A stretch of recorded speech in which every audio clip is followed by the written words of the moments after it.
a very self-centered, selfish, nostalgic trip back down my particular memory lane. I mean, I was born in 1951, you know, so the 60s to me was my big years, lots of influences. Of course was the Beatles and the Stones and all the Hollies and all the bands that everybody else was listening to in England.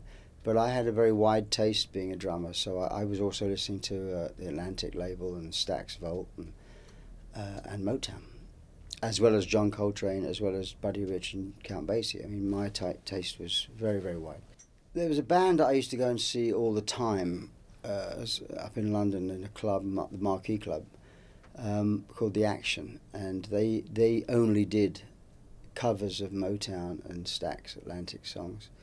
So I discovered these songs through them, and I would then go out the next day to buy the records that they'd played the night before. They played a huge, huge influence in my life. I mean, more than the Motown itself, almost. The drummer is a great friend of mine now, but back then I didn't know him, and I used to play like him, dress like him.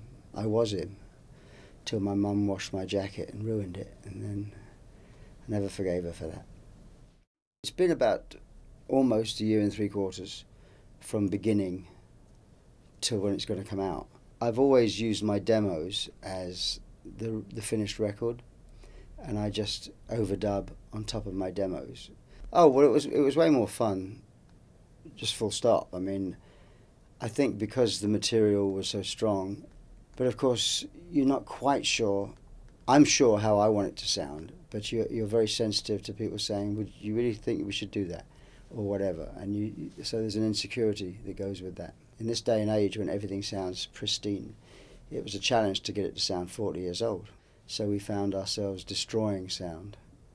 You know, we got a lot of outboard gear when we were mixing it, and until we distorted the drums enough so that it sounded like the drums on Uptight, I wasn't satisfied.